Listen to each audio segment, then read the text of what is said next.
Hello friends, അപ്പോൾ നമ്മളിന്ന് ഉണ്ടാക്കാൻ പോകുന്നത് ഇതുപോലത്തെ ഒരു ഓഗ് കണ്ണാട്ടോ. ഇത് ചെറിയൊരു മുളയുടെ പീസിലായിട്ട് നമ്മൾ ചെയ്തെടുത്തതാണ്. അപ്പോൾ നമുക്ക് ഇത് തന്നെ ഉണ്ടാക്കണം നോക്കാം. അപ്പോൾ നമുക്ക് നേരെ വീട്ടിലേക്ക് ആവും. ആദ്യം നമ്മൾ ഇങ്ങനത്തെ ഒരു മുളയുടെ പീസ് എടുക്കുക. ആ മുളയുടെ പീസിൽ നമ്മൾ ആ ഓഗിൻ്റെ ഷേപ്പ് അവിടെ വരച്ചെടുത്തിട്ടുണ്ട്. ഇനി നമുക്കത് മുറിച്ചെടുക്കണം. ആദ്യം മുറിച്ചെടുക്കുന്നത് കാണിക്കുള്ള അത് കുറച്ച് സമയം കൂടി പറഞ്ഞിട്ട് കാണിക്കുള്ള കേട്ടോ. ഇപ്പോൾ മുറിച്ചെടുത്തിട്ടുണ്ട്.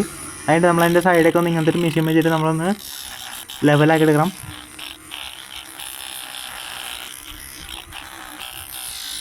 ഇങ്ങനെ ഒന്ന് ലെവലാക്കി എടുക്കാം ആദ്യം.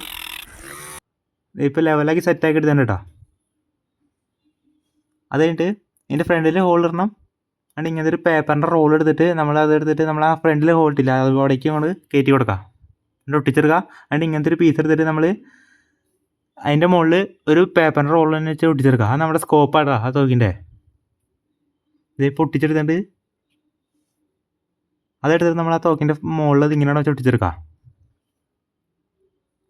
ഇതിപ്പോൾ ഒട്ടിച്ചെടുത്തിട്ടുണ്ട്.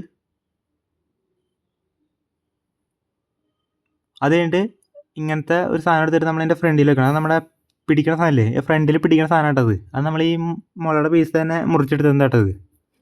അതിൻ്റെ മുകളിൽ പേപ്പർ റോൾ ചെയ്ത് വെച്ചതാണത്. കണ്ടാ ഇങ്ങനെ ഒന്ന് വെച്ച് കൊടുക്കണം.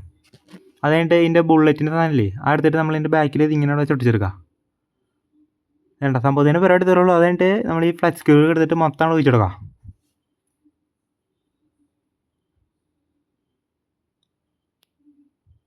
ഇതിങ്ങനെയാണ് മൊത്തം രണ്ട് സൈഡിലാണ് ഒട്ടിച്ചേർക്കുക.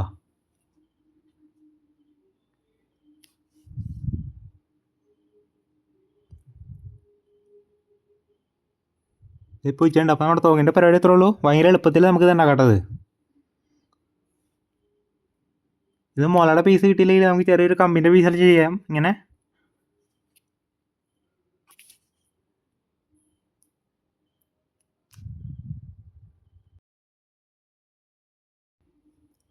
ഫ്രണ്ട്സ്, അപ്പോൾ ഈ സാധനം കമൻറ്റ് ചെയ്യണം കേട്ടോ. അപ്പോൾ ഈ വീഡിയോ ഇഷ്ടപ്പെട്ട് സബ്സ്ക്രൈബ് ചെയ്യുക, ലൈക്ക് ചെയ്യുക, ഷെയർ ചെയ്യുക. അപ്പോൾ നമുക്ക് അടുത്തെടുക്കണം.